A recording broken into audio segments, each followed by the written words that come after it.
Okay, so hi everyone, and welcome to the first lecture of Theories of Culture 1b. I hope that everyone had a chance to take a breather after the midterm exam period.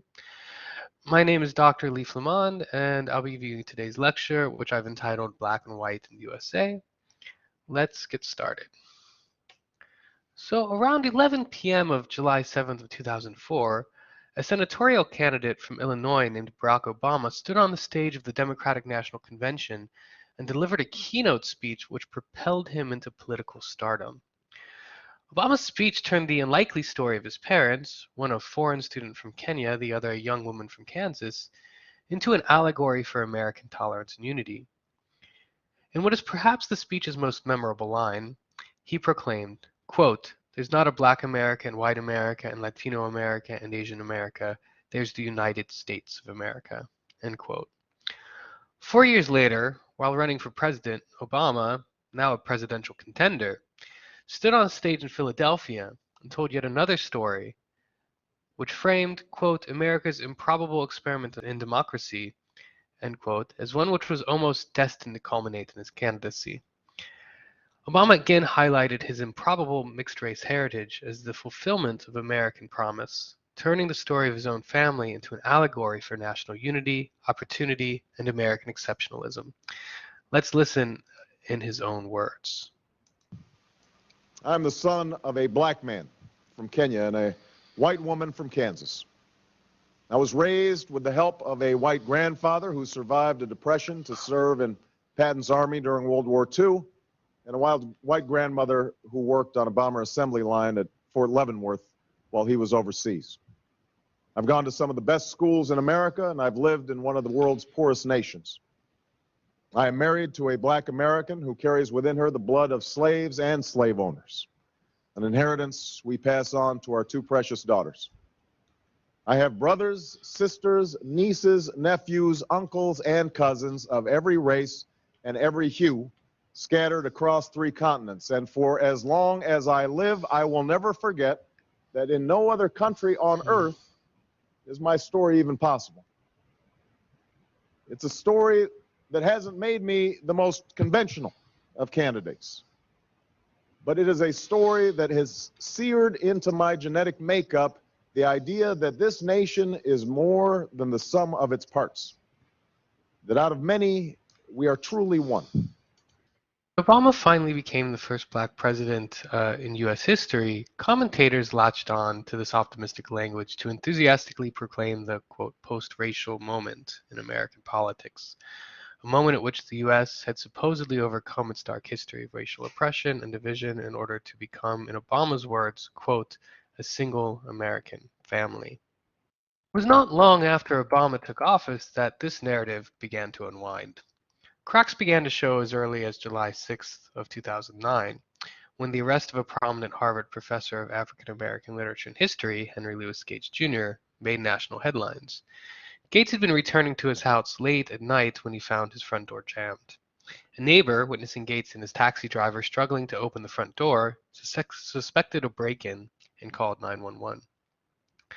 A few minutes later, a white Cambridge police officer, James Crowley, appeared at the house. At this point, stories begin to diverge, but apparently Crowley followed Gates into the house uninvited as he retrieved his ID. Gates, infuriated, asked Crowley for his badge number. The argument culminated in Crowley arresting Gates in his own home. When questioned about the incident, Obama seized upon the altercation as a, quote, teachable moment, inviting the two men, Gates and Crowley, to the White House to discuss the matter over beer in what has since become known, somewhat tongue-in-cheek, as the, quote, beer summit. The two men managed a cordial discussion, but neither offered an apology to the other. While the Gates incident seems to have poked a few holes in the notion of a post-racial America, it did not end in tragedy. However, another run-in between a black man and a white police officer earlier that year had occurred in an incident which shook the post-racial narrative to its foundations.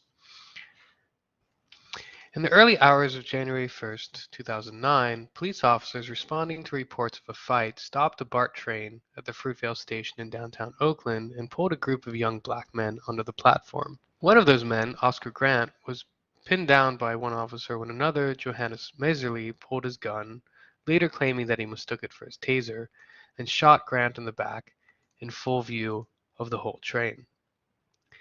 Various passengers caught the shocking incident on their camera phones. In the days that followed, protests rocked the city of Oakland as residents called for Messerly's indictment. Although eventually charged with second-degree murder, Messerly was ultimately found guilty of the lesser crime of involuntary manslaughter and served only 11 months in an LA County jail. Taken together, the Oscar Grant case and the Gates scandal can be read not only as moments in which the myth of post-racial America unraveled, but can be compellingly read as precursors to the contemporary Black Lives Matter movement. However, discrepancies in outcome between black and white Americans extend far beyond differential treatment by the police. It is also evident in economic data. Studies have routinely shown that not only do white families earn median incomes almost double to those of black families, but that white families have been historically more able to accrue wealth over time than black ones. This is because black families and communities have faced not only historical segregation and discrimination, but these social patterns, even after being legally abolished, continue to persist via other means. Black people are not only more vulnerable to police brutality, but also more susceptible than white families to large-scale economic trends, such as the deindustrialization of the US American economy and predatory lending. All post-racial rhetoric to the contrary, this data indicates that there are indeed still very real racial divisions in American society. Still, the fact that the post-racial myth enjoyed such resonance and notoriety, even if only for a moment, raises questions. How could it be that a nation which has ostensibly outlawed racial discrimination still produces such unmistakably racialized outcomes? The problem is further complicated by polling data, which seems to indicate that Americans increasingly reject racist attitudes. Which brings me to the question I want to address in the rest of this talk.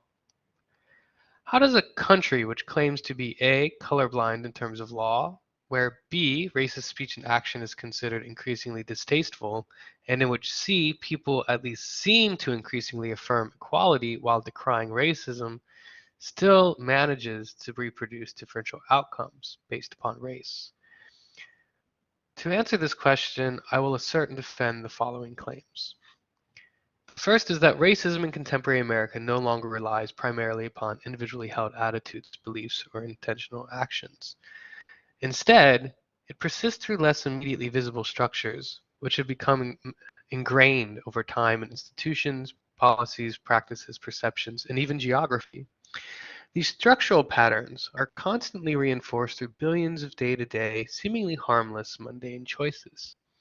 In a second set of claims, I'm going to argue that American popular culture frequently papers over these sociological, historical, and political complexities. Since media is the way in which most people learn about the world beyond their immediate surroundings, this kind of occlusion virtually ensures that most Americans remain ignorant of these issues. Instead, popular culture often projects fantasies of racial reconciliation or black culpability, which assuage white anxieties, deny white guilt, or enact white redemption at the expense of black representation without regard to actual social realities. More recent interventions by black filmmakers and artists, however, have attempted to use popular culture to expose, reflect on, and delegitimate these self-same tendencies. So that might seem pretty complicated, but I hope that through the course of this lecture I can break it down a bit. As you might notice, the first set of claims are sociological in nature, while the second set are about popular culture and media, and therefore this talk is split into two parts. First, I will briefly discuss the historical and social factors which sustain both discourses of race and structures of racism in American life. Second, I will turn to a brief history of how race relations have been portrayed in American popular culture, with a special emphasis on cinema.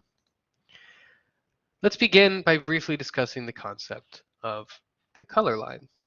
In 1903, the sociologist W.E.B. Du Bois, the first black man to earn a PhD from Harvard University, published his classic book, The Souls of Black Folk, in which he identified, quote, the problem of the 20th century as the problem of the color line. For Du Bois, the color line is both a sociological and psychological phenomenon. Sociologically, the color line indicates practices of segregation and oppression through which Black Americans are set apart and subordinated to white Americans.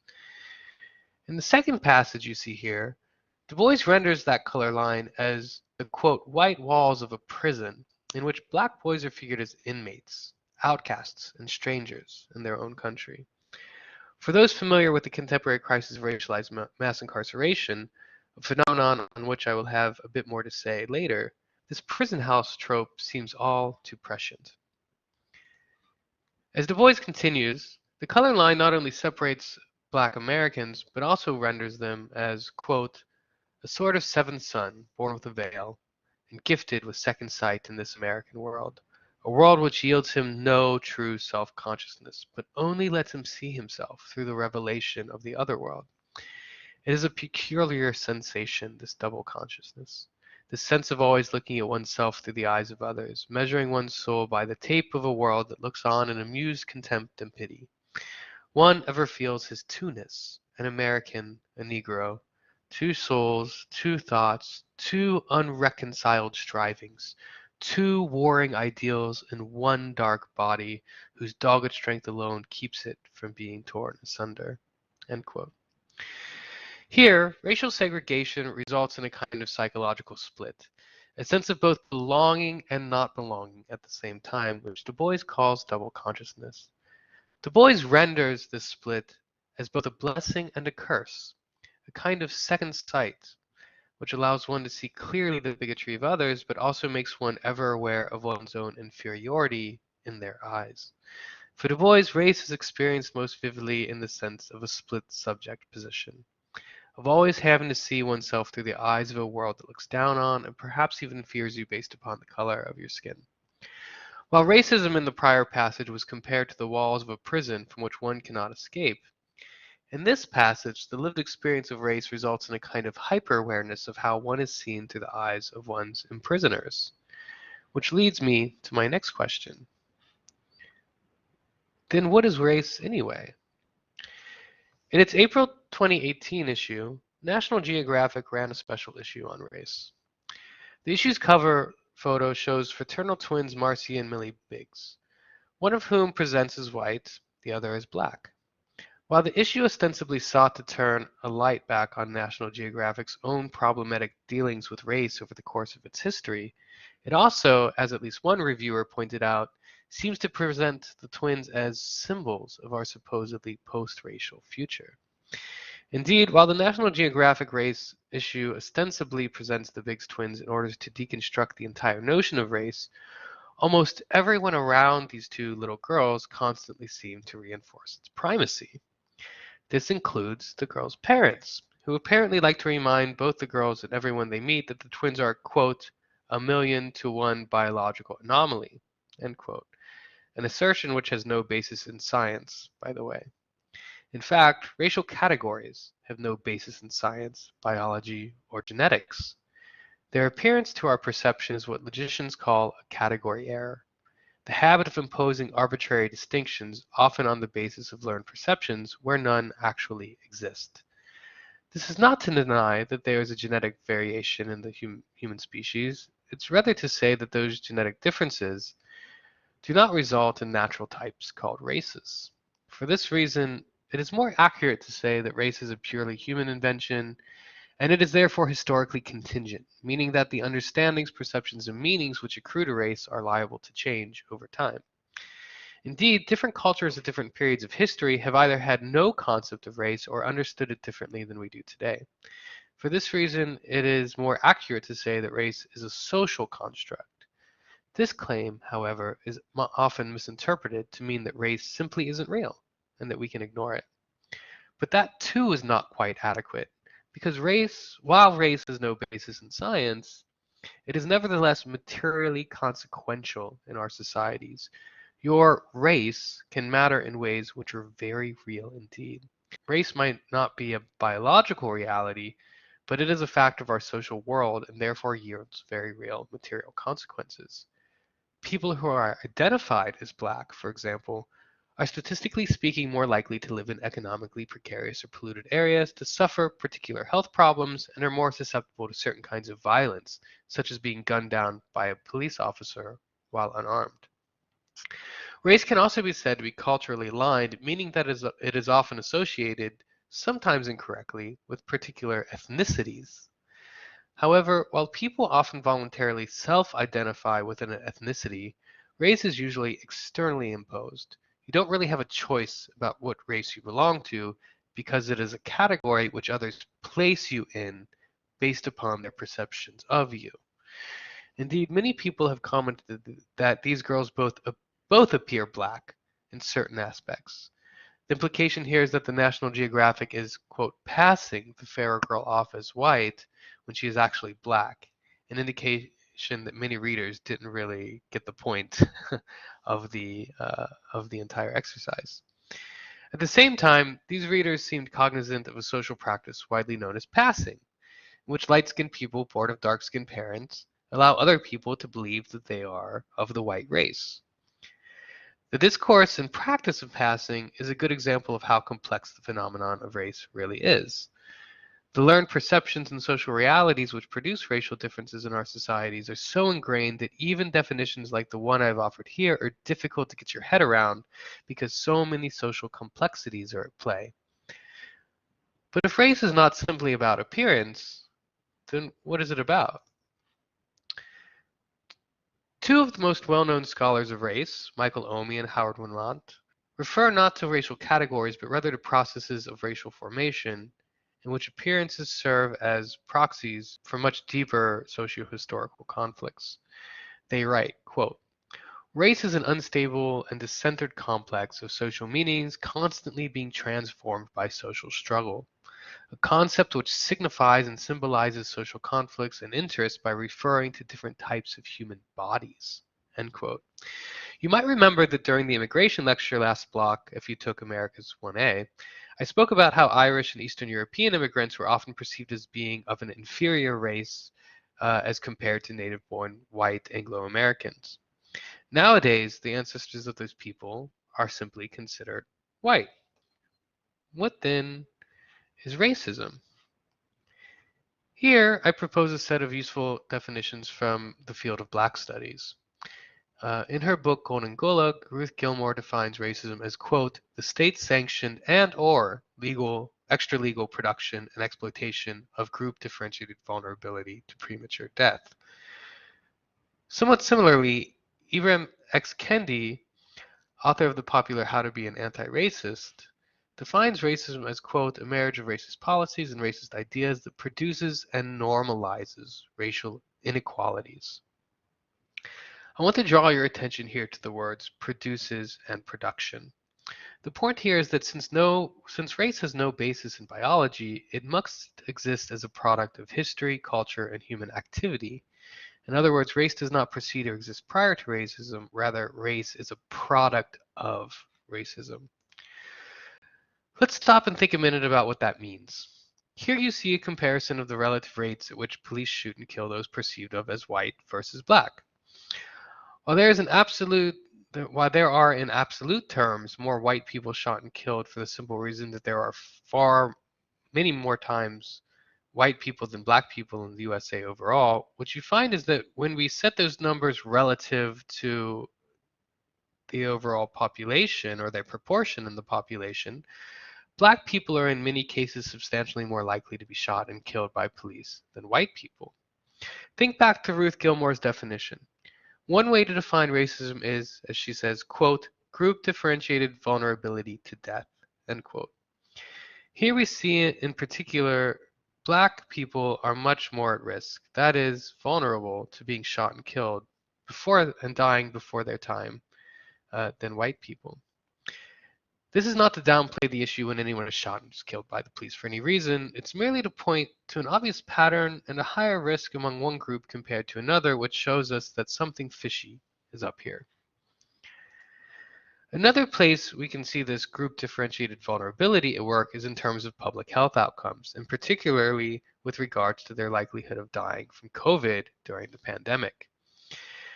What both of these observations should do is make you want to ask questions. One simple question is, how could this be so? In other words, what is racism really?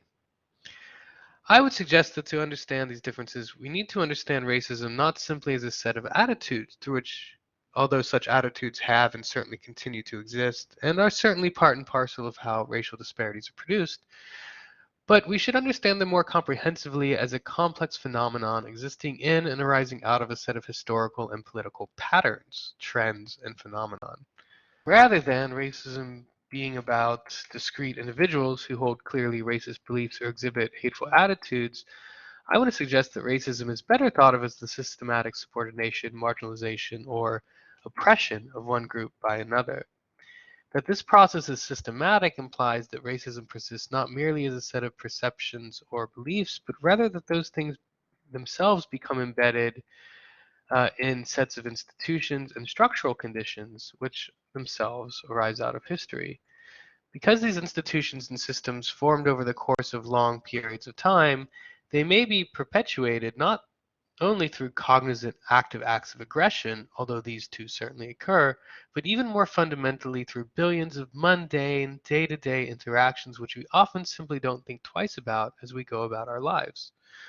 For example, imagine a white woman passing a young black man on the sidewalk, and imagine that she decides to avoid contact with him by crossing the street, perhaps without even really thinking about it. If this happens once, who cares? But what if it happens all over the country, millions of times a day, every day? What about if it happens not only on the street, but also in schools, workplaces, and social events? What happens if she doesn't just avoid black men on the street, but also when she makes hiring decisions? Think about the cumulative effect. Indeed, we have many studies which consistently show that when employees are presented with two identical applications, they are much less likely to respond to the application which has a black sounding name. In Europe, the same experiment has been done with Muslim sounding names with much the same results.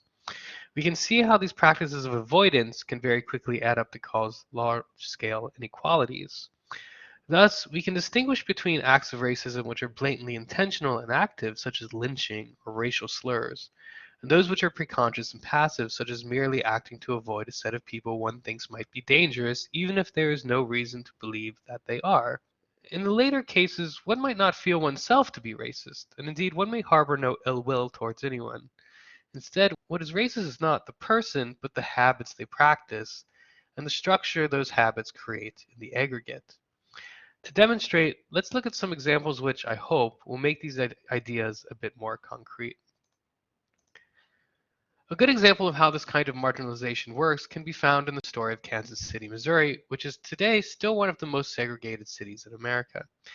Missouri was admitted into the Union as a slave state in 1820, and after the Civil War, it was one of the states to adopt Jim Crow segregation.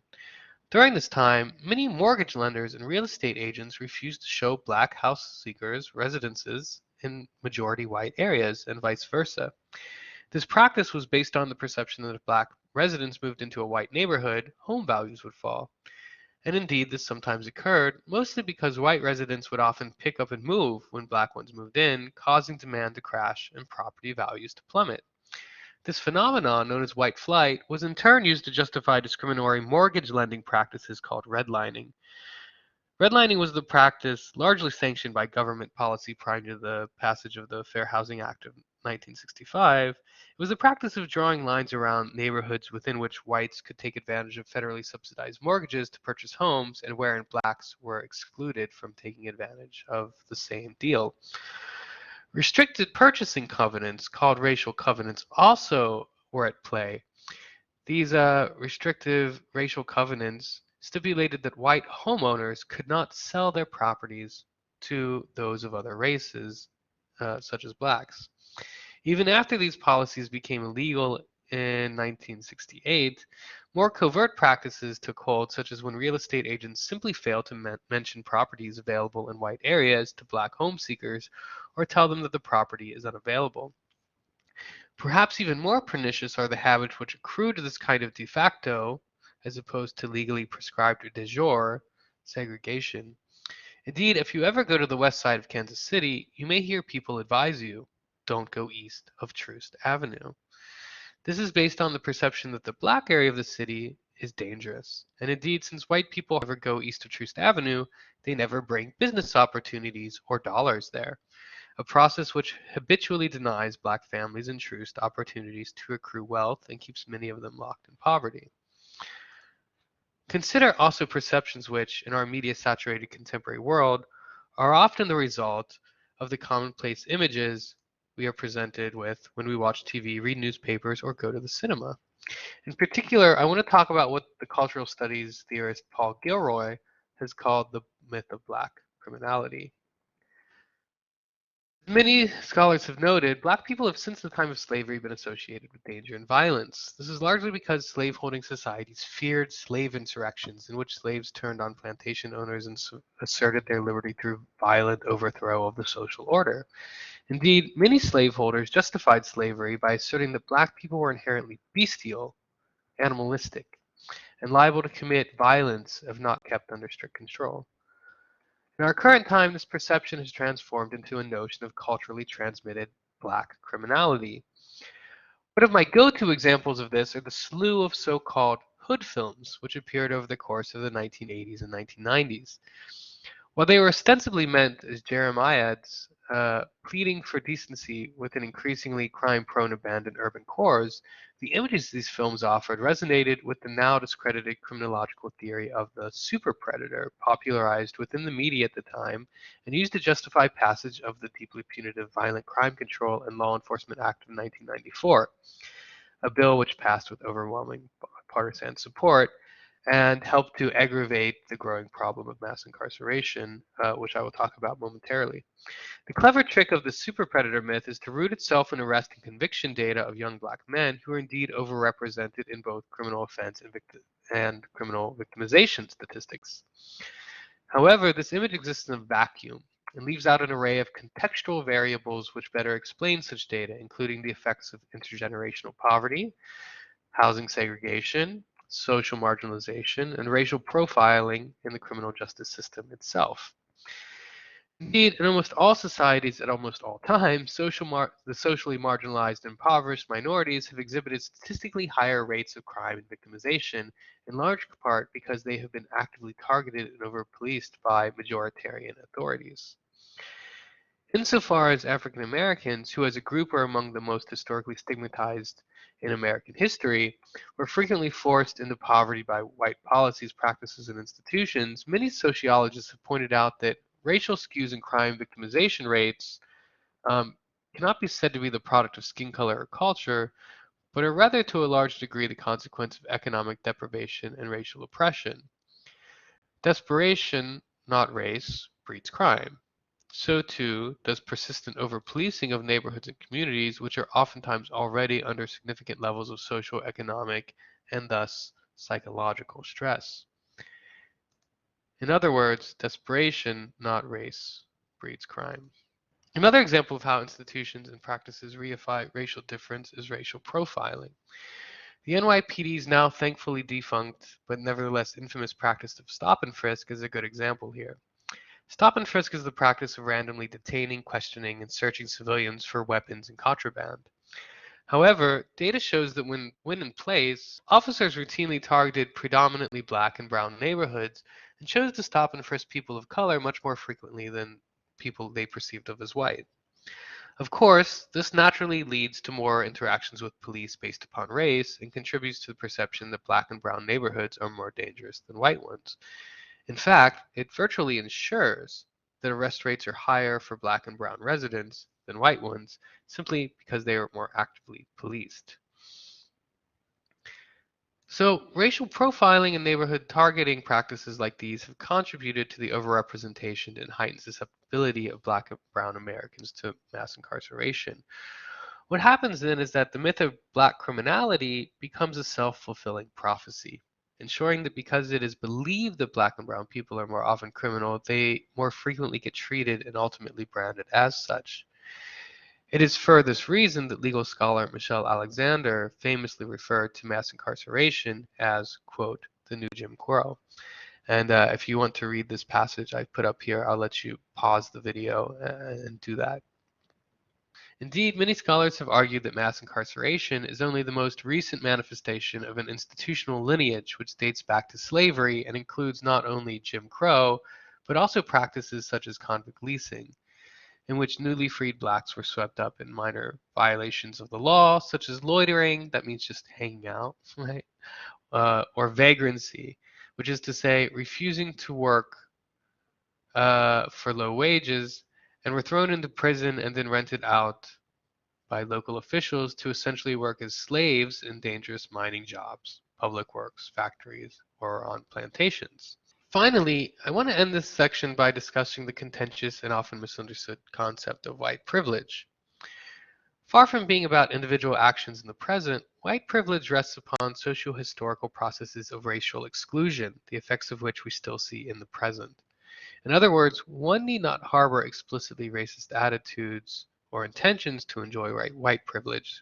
One simply enjoys it as a consequence of one's historical place on the racial hierarchy, attained not through choice, but simply by living within a history which is marked by racial oppression. Since white privilege is not primarily reliant upon explicit beliefs or attitudes, it generates social expectations and assumptions on a preconscious level. Indeed, I think a lot of skeptical white people reject this term because to them it connotes wealth or fame or preferential treatment. And these are often things they associate not with themselves, but rather with people like star athletes or Hollywood celebrities, many of whom are black, as well as policies like affirmative action. Thus, many white people who insist that they are not racist nevertheless also express resentment when they see wealthier black people, for example, driving around cars that they themselves can't afford, when they try to assert that racism doesn't exist because there are black celebrities, athletes, and presidents. Sadly, this fixation on black exceptionalism itself implies that at least some white people, many of whom may be financially struggling themselves, right, simply assume that the average black person not only is, but should be and deserves to be poorer than they are. Thus, when they see a marker of wealth, they assume that it was gained illegitimately, unfairly, or without merit, even in the face of evidence to the contrary. In this sense, white privilege proffers what historian David Roediger famously called, quote, the wages of whiteness, by which he means the sense that whatever else, whites can always feel that they enjoy superior status simply by virtue of being white. Whether such psychological wages are in fact a counterfeit currency or a ripoff which claims to salve the wounds of resentment while cheating everyone out of the common good is a question I'll leave for the seminar when we talk about Ezra Klein's interview with Heather McGhee and the argument put forth in her wave-making book, The Sum of Us. Since whiteness is so often presupposed as a normal default position, right? Most people think what's normal in America, they think white. It may be hidden in plain sight for those who enjoy it. If you do experience its effects, it's probably in a positive sense, and therefore you don't think much about it. If you're not white, however, your relative disadvantage is very viscerally evident because it's constantly tripping you up. Claudia Rankine, in one of the texts you've been asked to read for this week, argues that we should call it white domination instead of white privilege. I agree, because domination indicates a relative level of power between entire groups, whereas privilege is often misconstrued to mean an individualized experience of luxury or special treatment or superiority that many white people just don't perceive themselves to have. Thus, I think that it's best to keep in mind that white privilege is always best understood as the flip side of black disadvantage, right? In other words, it exists relative to the disadvantages felt by others. Personally, I prefer to talk about racialized advantages and disadvantages, not because I want to disclaim the notion of white privilege or transform black pain into a virtue, but because I sometimes worry that the bombastic nature in which the term white privilege is debated has the effect of showering attention on the feelings and attitudes of whites rather than recentering attention on the processes and practices which produce racial distinction and domination and reproduce, therefore, white supremacy, right, in the first place. And I'm thus tempted to ask whether the tone of the wider discourse about white privilege doesn't at times simply function to reinforce the very thing that it seeks to name. So practicing anti-racism in this sense means not only paying lip service to one's privilege or getting into shouting matches with random strangers online about white privilege, for example, but in actually changing the ways in which one operates, scrutinizing the choices one makes and demanding hard actions and serious reforms from the institutions and spaces within which one participates. So I'm going to leave it there for the first part of our lecture. Feel free to take a break, stretch your legs, grab a coffee, and we will continue. You can continue with the second part of the lecture once you feel ready. Okay, so I hope that you had a chance to take a quick break, stretch your legs, grab a coffee, whatever it may be that you needed to do.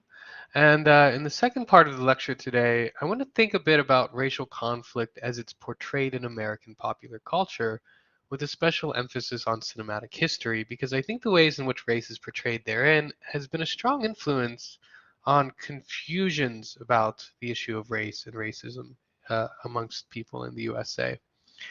And I want to start with the practice of blackface minstrelsy, which was a 19th century form of popular entertainment in which white actors would dress up in blackface and perform distorted, often ludicrous, and usually offensive satire of black people. The performers would often mix social and political commentary with explicit sexual and pornographic references, so that blackface minstrelsy contributed to the development of many of the most egregious and racial stereotypes still around today, even as it dehumanized black people in such a way as to reinforce perceptions of inferiority, which ultimately served as justifications for racist behavior and even anti-black violence. However, they would often do so by borrowing from and distorting existing black cultural practices. So blackface was not simply about dehumanizing blacks, but also about assuaging the anxieties of the white working class audiences to whom minstrel performers most frequently pandered. Eric Lott's now classic Cultural History is an interesting read on this point. Lott argues that, for minstrelsy performers, blackface was a way to both repress and ridicule while at the same time feed and cultivate a real interest in the cultural forms developed by black people. For white audiences, blackface minstrelsy fed distorted, perverse, and sometimes even sexualized fantasies about black people and black men in particular, while at the same time shoring up class anxieties, allowing them to convince themselves that however low their status or however meager their wealth, they at least weren't as low as the quote unquote darkies, it's not a term I suggest using, minstrel performers parodied. Blackface was, and to a large degree may still be, a way of indulging in fantasies of racial superiority in order to deflect from one's own frustrations and worries about status and class. While blackface minstrelsy had its heyday in the 19th century, it did not disappear with the advent of more popular mass media forms. Rather, there's a lot of continuity here, as we can see in early 20th century cinema. D.W. Griffith's The Birth of the Nation is a go-to case in point here. Griffith's film, based on Thomas Dixon's novel The Klansman, is considered one of the earliest masterpieces of narrative cinema.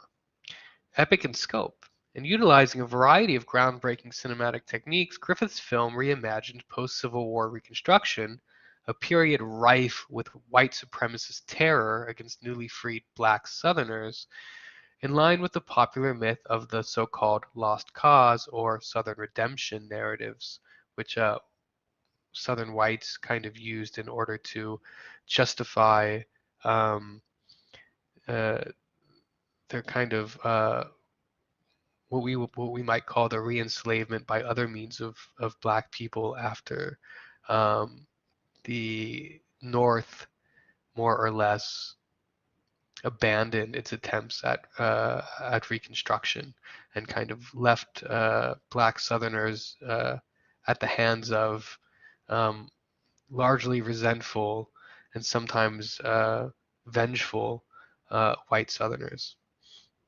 So this film It propagates a perverse misreading, in a sense, of post-Civil War American history, in which the ex-rebels who formed the Ku Klux Klan are figured as white knights, liberators who took back the South from opportunistic Northern carpetbaggers and protected the virtue of white damsels in distress from the threat of ostensibly deranged former slaves.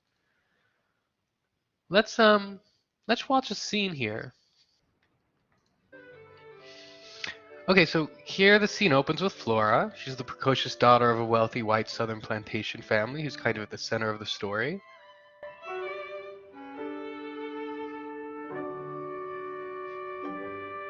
Here we see Gus.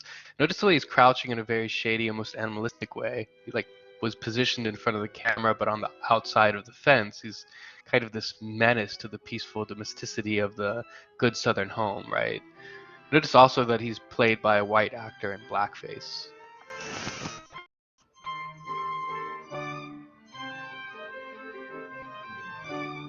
Pay special attention to the music and how it changes.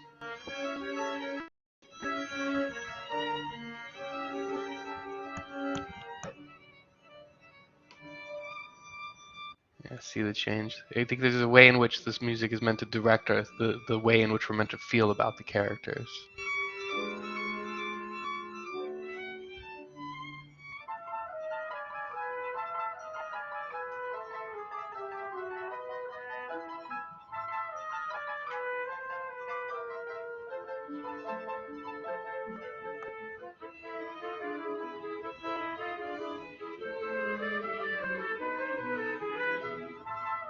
Right, so Flora is almost the image of the innocent and virtuous Southern belle. Notice how Gus is kind of framed as emerging from the darkness in a very ominous way here.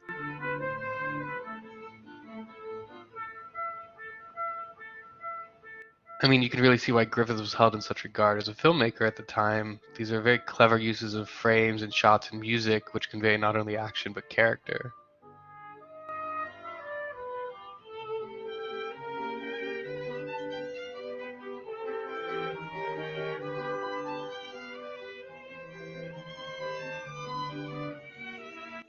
Here we're back at the family house, and Flora's brother Ben, who's kind of a founder in this movie of the KKK, which is viewed as a kind of redeeming force in the South, right?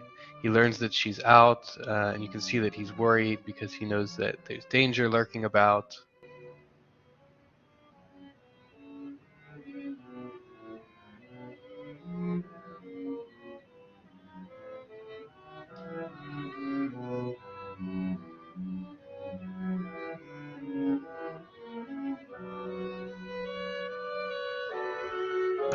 Okay, here Gus confronts Flora with a marriage proposal. Notice that he's given the rank of captain, right? Pointing back to these anxieties about the rise of black people. Notice also the way in which his demeanor seems to suggest that he's not really worthy of the title. Notice also the way in which facial expressions are used here, right? There was no recorded dialogue, so actors couldn't rely on their voice to convey emotion. They needed to use exaggerated gestures and facial features. So now Flora gets flustered. She runs off. Gus trips in this almost comical manner.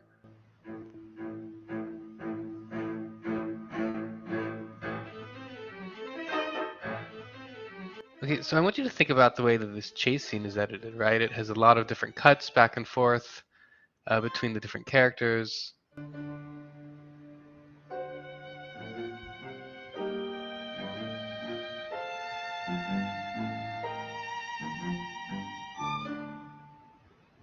We see Ben trying to track them down. We see these very long shots, right? It's kind of put together to evoke a very high degree of suspense, right? You can almost feel the audience holding its breath and wondering if Ben's going to catch up in time and intervene and save Flora from Gus.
Okay, here we see that Gus has cornered Flora. All right, he's not letting off. I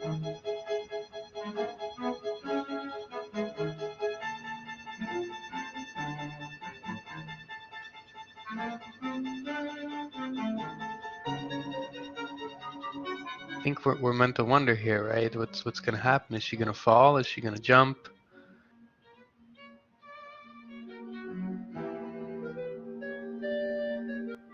Notice the diminuendo in the music, right? That it's kind of it kind of crescendos at certain points. It rises in volume. You have a diminuendo. At other points, it decreases in volume. Think about when that occurs.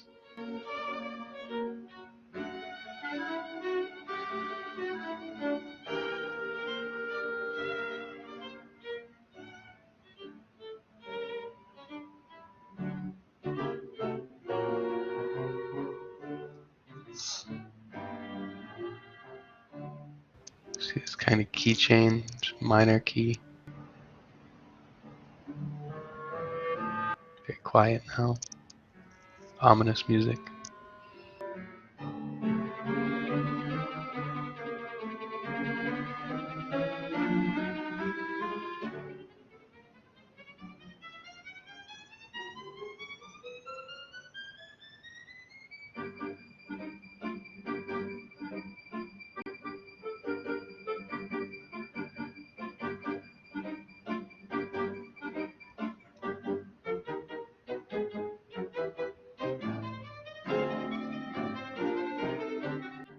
So here we have some more suspense, right? We wonder if Flora is going to be okay.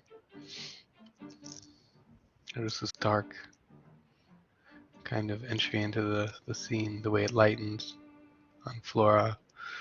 The light is very strong on this scene of this two of Ben holding Flora. Notice how long this scene is, all the ways in which the music and acting, right, are trying to convey the tragedy and emotion. And you can see the moment when Ben is meant to realize that she's going to die.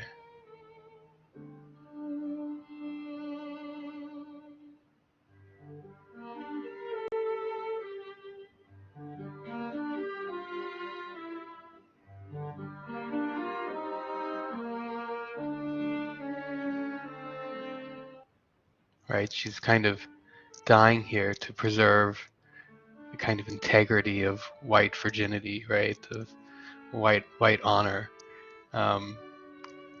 She kills herself rather than to be taken. And this is meant to be seen as a very honorable and self-sacrificial act. You see Ben is very angry. He goes on later to orchestrate the lynching of Gus.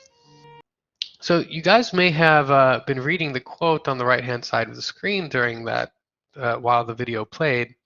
I want to discuss the book it comes from just very quickly. In her wide-ranging book on racial melodrama in American cultural history, entitled Playing the Race Card, influential film critic Linda Williams notes that this image of the looming black sexual predator lusting for a white female victim remains a constant theme in the American imagination, serving as a counter-narrative to the melodramatic trope of the poor, pathetic, beaten black slave commonly found in abolitionist literary works such as Uncle Tom's Cabin.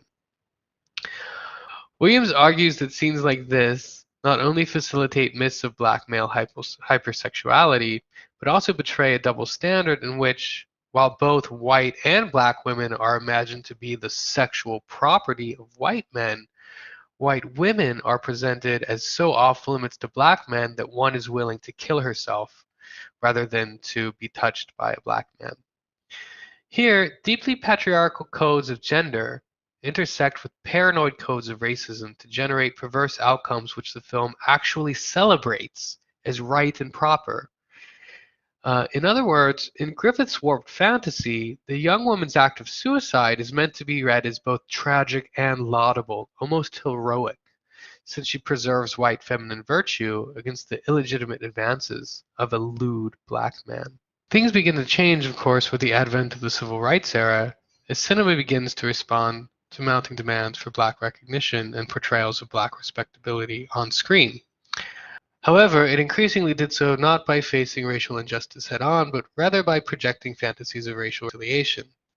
This is evident in the film In the Heat of the Night, which in many ways initiates the trope of the interracial buddy cops who learn mutual respect when they are thrust into an unlikely and mutually unwanted partnership. Think Lethal Weapon, Rush Hour, Bad Boys, or Beverly Hills Cops. The implication here is that both partners, that is to say, both races, are somehow to blame for the sorry state of American race relations, and that it is only by mutual recognition that they can achieve racial reconciliation. So, the premise of this film is that Detective Virgil Tibbs is picked up while waiting for a transfer in the middle of the night and is pulled in by a local deputy on suspicion of the murder of a wealthy industrialist. After proving to the amazement of the local police sheriff that Tibbs is himself a police detective from up north, an expert in homicides no less, the murdered industrialist's bereaved widow requests, and Tibbs' boss up north volunteers the Black Northern detectives' services in solving the crime.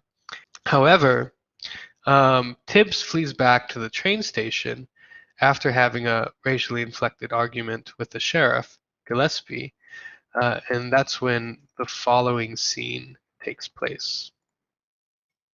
So here we see the Black Northern detective, Virgil Tibbs, waiting for a train, which never seems to come.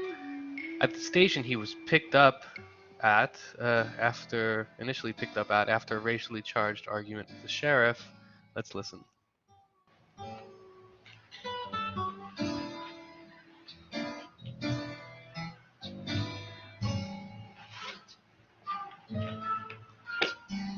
Any reason why you have to leave today? Lots of reasons. What would you say if I asked you to stay for a while? No.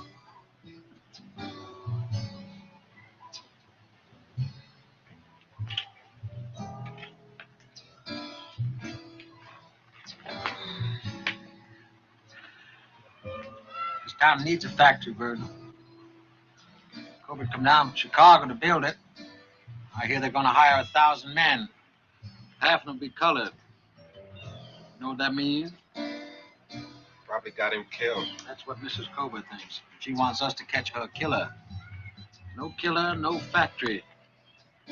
Well, it's a lot of jobs for a lot of colored people. You follow me? I'm going home, man.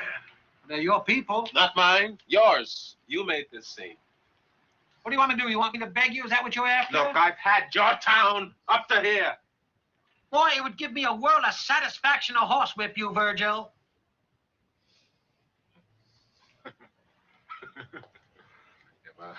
Yeah, my father used to say that.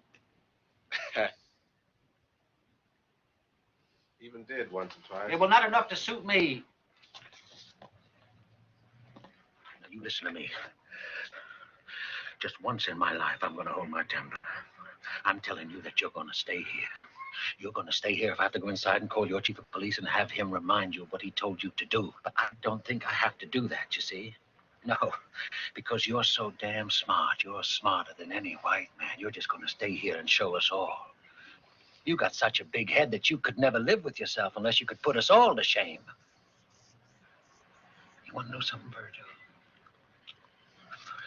I don't think that you could let an opportunity like that pass by. This is one of the films James Baldwin critiques in The Devil Finds Work, a very erudite and beautiful book which in many ways details Baldwin's own coming to double consciousness by blending the genres of autobiography and film criticism.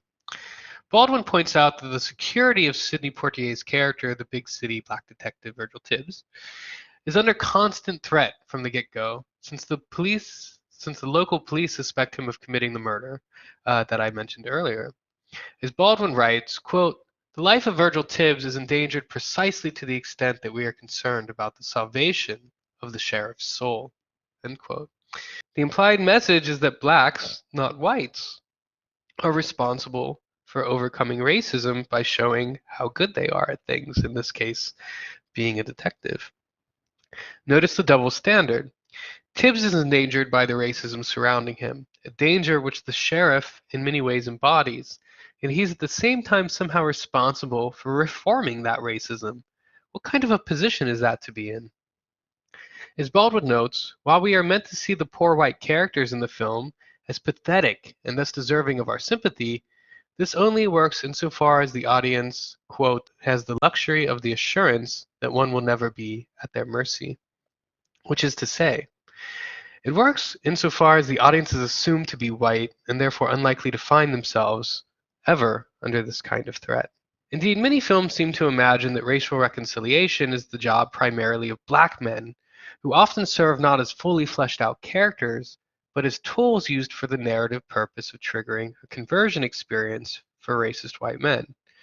Let's watch a clip from American History X in which a character played by Edward Norton finds himself in prison after murdering a black home invader.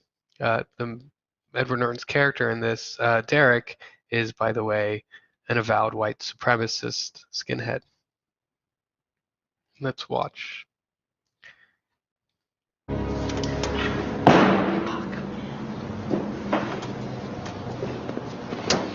Oh, come on, man. Look, every day I watch you go through these sheets like you want to get to the end of them. Look, nigga, will you chill the fuck out? God damn. No matter how fast you get through them, man, they're going to keep bringing them in and bringing them in and bringing them in.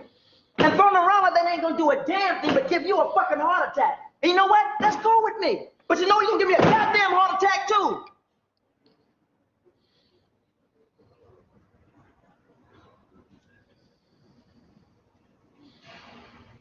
I know. I'm just a dumb, stupid nigga, right? What do I know? I know I ain't the one getting mad at them damn sheets, though. Matter of fact, the only sheets I get mad at, I'll tell you. All right, boys, this is what we're gonna do. We're gonna hate some niggas. That's what we're gonna do today. We're gonna hate some goddamn niggas. That's all we're gonna do is hate some niggas all day. I don't even know what a nigger is, but you know what? We're gonna hate him. My cousin Derek is in the pen right now, working next to a nigga, driving him nigga crazy.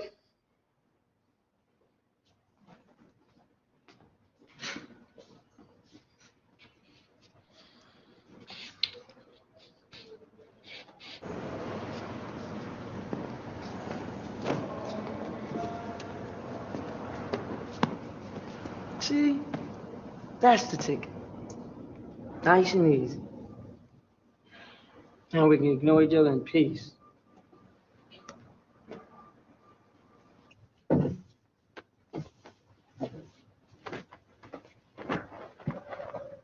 right, so I want to know something.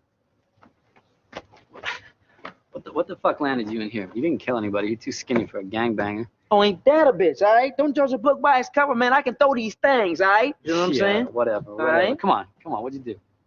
Oh, man, it's none of your business, all right? It's embarrassing, all right? It's none of your goddamn business. What? Come on. Everybody in here's embarrassed. You think nobody in here got away with anything? What'd you do? But, man, I stole a TV, all right? I stole a TV from a store that was right next door to a donut shop, all right? I run out, the store owner's running behind me yelling, bam, I run into 3 cops, all right? Oh, see, I told you it was embarrassing, you laugh. Wait a sec. That doesn't make sense.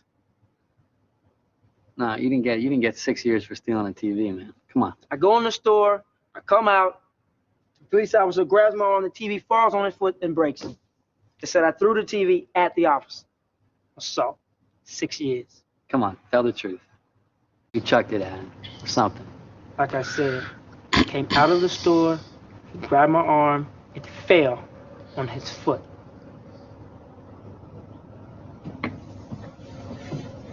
Here, the minstrelsy act is interestingly inverted, as the black inmate, Flamand, ridicules Derek's beliefs in white supremacy by pretending to be a white supremacist. He does so in such a humorous way as to pierce the skinhead's harsh exterior and win his friendship. The question left unaddressed is, why do these conversion narratives all seem to constantly assume that it's the duty of black men to convert these white racists? Why is it Flamand's purpose in this narrative to reach out and redeem Derek rather than Derek's job to purge himself of his own demons. American History X is also interesting insofar as it picks up on a pattern established by the cycle of so-called hood films that I referred to in the first half of the lecture. These films imagine the conversion experience of young black male gangsters, oftentimes at the expense of their own lives or the lives of their friends. A good example here is Menace to Society, which imagines young inner-city black men as psychopathic super predators who are only tamed through the emotional labor carried out by their female partners.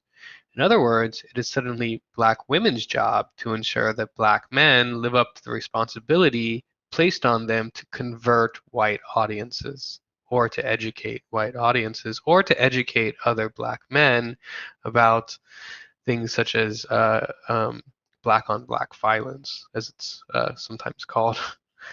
There is an intersection of racial and gender hierarchies at work here, which American History X picks up on and utilizes for a deeply problematic twist at the end of the film. In case you haven't seen these movies, I won't spoil them for you, but I suggest you go out and have a look at them. So these kinds of narrative conventions also have a problematic history insofar as they constantly circumscribe the narrative horizon or the narrative possibilities of black male characters so that their lives seem predetermined to end in either prison or death. Drawing on Hortense Spiller's notion that these narratives engage in a practice of, quote, pornotroping, end quote, Saidiya Hartman traces this tendency back to 19th century abolitionist literature and slave narratives, which often flaunt ravaged or killed black bodies as a trope meant to activate the sympathy of ostensibly white readers. In the opening pages of her book, Scenes of Subjection, she notes, quote, consider the ease with which such scenes are usually reiterated, the casualness with which they are circulated, and the consequences of this routine display of the slave's ravaged body. Rather than inciting indignation, too often they immure us to pain by virtue of their familiarity. The oft-repeated or restored character of these accounts reinforce the spectacular character of black suffering. End quote. We should wonder, do these plot lines and images create and reinforce the expectation that black lives are simply fated to end in either some form of re-enslavement, such as imprisonment, or else in hyper-violent death? Is it right to circulate and reinforce conventions like that, even if the goal is to supposedly educate or convert white audiences? To what extent do they normalize or even inadvertently justify violence against black bodies? Many of you are no doubt familiar with Barry Jenkins' Academy Award-winning film Moonlight. One thing you might want to think about if you have seen that film, or if you haven't seen it, I suggest going out and watching it. One thing you might want to think about is the way in which Jenkins' film both plays upon and queers the conventions of the hood film in order to reorient its narrative trajectory away from Black Death and towards something else. In other words, I would suggest rewatching Moonlight or watching it for the first time and asking yourself, is Moonlight still a hood film? Next, I want to turn to two films which earned Oscars for their respective lead actors, Halle Berry and Denzel Washington, in the same year that the Academy of Motion Pictures also honored Sidney Poitier with a Lifetime Achievement Award.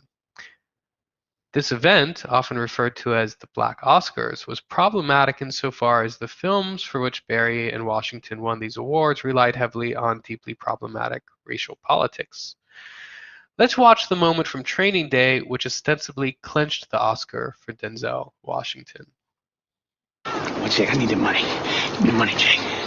Give me the money, please, Jake. Give me that money! It's not gonna happen. What you gonna do? You gonna jack me now? You gonna take my own money from me, huh? I told you that's my evidence. You wanna go to jail, you wanna go home. I wanna go home, Jake. Come on. Give me the money and let me go home. Yeah. You wanna go home? Yeah, let me go home, Jake. Come on, give me the money and let me go home. Give me the money and let me go home. Let me go home, Jake. That's right. Come on, Jake. You don't deserve this.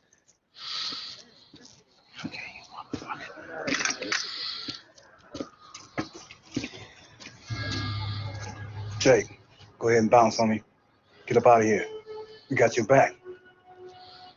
What? Just like that. Oh, no, you didn't. Wait a minute. Hey, Jake! Hey! Jake! Jake! Jake! Come back here! Jake! You disloyal, fool-ass, bitch-made punk. Jake! I need my money! Jake!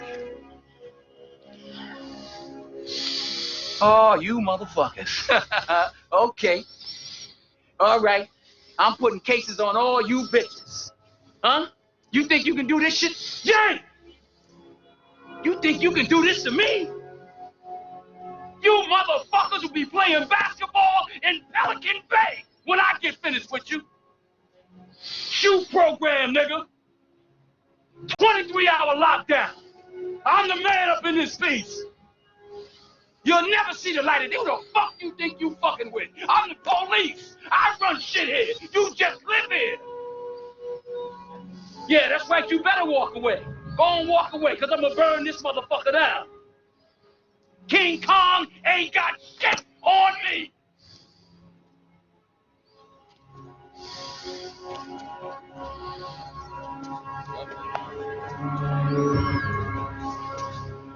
Here, the corrupt narcotics detective Alonzo Harris, played by Denzel Washington, loses his cool when the black community he has policed and terrorized and in which he lives turns against him and comes to the aid of his righteous and white junior partner, Jake Hoyt, played here by Ethan Hawke. Alonzo is in effect a confirmation of white suspicions that the troubles which plague black communities are in fact internal to those communities, that black poverty is in fact the fault of black people, and that violence in these communities is the work of corrupt and evil men rather than the systemic fallout of deeper institutionalized and structural inequalities.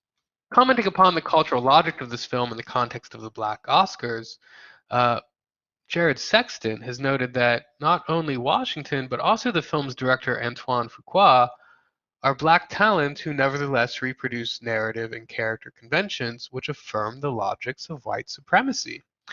Drawing on film critic Jesse Rhines, Sexton writes, quote, "When blacks do participate in the mainstream film industry as actors, they have been permitted access only on the condition that they conform to whites' images of blacks. When black creative talents find themselves in positions behind the camera, they have a tendency to act precisely as whites have in similar circumstances. Such is the price of the ticket. Black film, white money."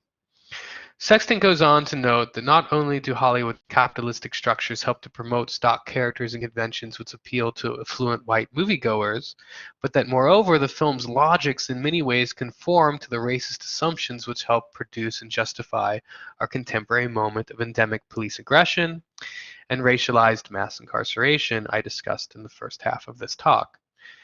Here's another quote. "As for Washington's historic Academy Award, it betrays the scent of a con. A black cinematic event, released into custody, produced and distributed under conditions of cultural parole. Not the release from prison into unalloyed freedom, if only the prison house of Hollywood's dream work, but rather continued regulation amid the foreboding sense of recapture, fugitive in the free world." End quote. The so-called Black Oscars, ostensible celebration of black excellence, in other words, marks not a moment of jubilee, but rather the advent of yet a more insidious form of representational enclosure. Washington may have captured the Oscar, but mainstream Hollywood keeps black representation strictly confined to a predetermined tiny universe of roles. Similar points have been made of late by up-and-coming black talent as they try to resist the implications of the black film white money conundrum. Consider Donald Glover, aka Childish Gambino's popular music video, This Is America. Glover's lyrics echo Sexton insofar as they point to the way in which the cultural achievements of black men are circumscribed by opportunities which propagate narrative conventions centered around violence and cultural values which emphasize crass materialism, right? You can have a look at the outro by Young Thug from this video, right? You're just a black man in this world, you're just a barcode. A, you're just a black man in this world driving expensive foreign cars.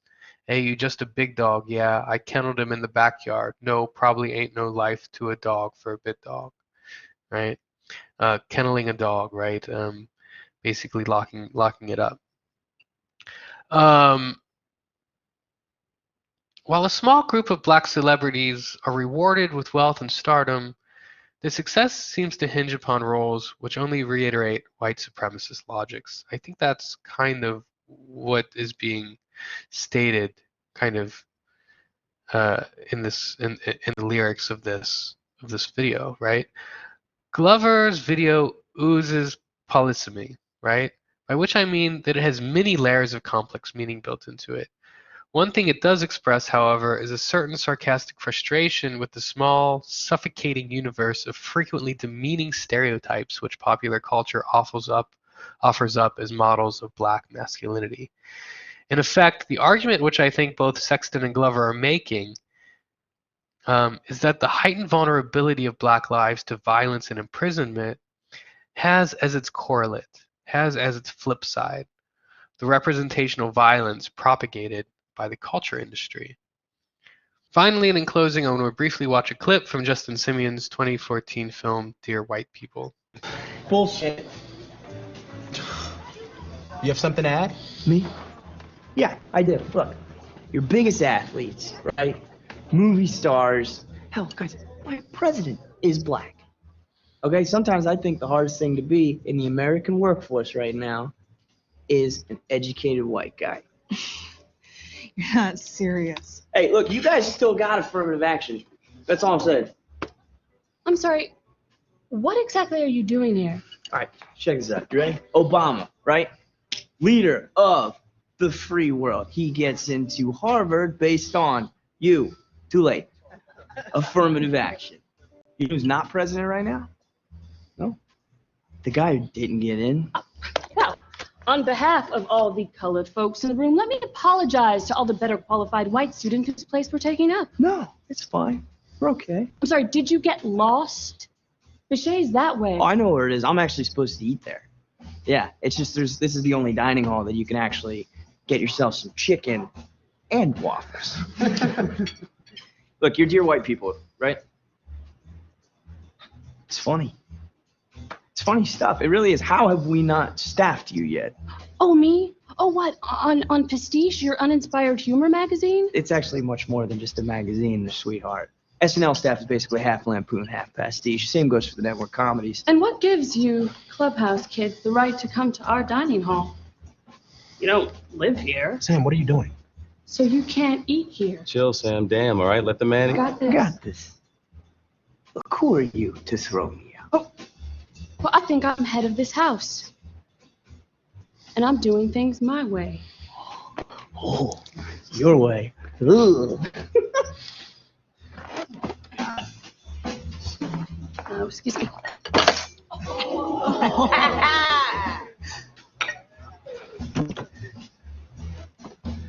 Serious question. Do you know who I am? Yeah, I know your dad is president. Good. He's the same one that has been pushing to break up this house for a decade. What's wrong? Is he afraid letting the Negroes gather in groups might start a little rebellion on his plantation? Oh, well, then you tell him from me that he should be. Yeah. Bad move. Let's go. Sorry. Use us.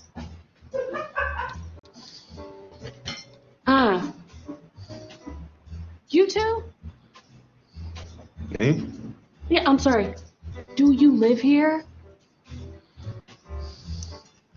So while you can think about this week's readings for seminar in relation to pretty much anything I presented here today, this clip works particularly well, I think, in dialogue with some of the points raised by Claudia Rankine's article on the microaggressions, as they're so called, which often accompany white male privilege, albeit in somewhat exaggerated and dramatic fashion. What leads Kurt and his friends to feel entitled to eat in a dorm which they don't themselves belong to? Why does he assert the supposed victimization and aggrieved entitlements of educated white men And what relation does it have to the notion of what George Lipsitz in the article you're going to read today calls, quote, the possessive investment in whiteness, end quote? What's with the Obama reference? Why or why not may it be a significant narrative move to center the story around a mixed-race character like Samantha, who not only owns her blackness but sees it as her duty to confront Kurt about his blatant transgressions? And why did she kick Lionel out too? Poor Lionel, dude. I'll leave you guys to ponder these questions on your own, and thanks for your attention. I'm looking forward to our discussions in seminar later this week.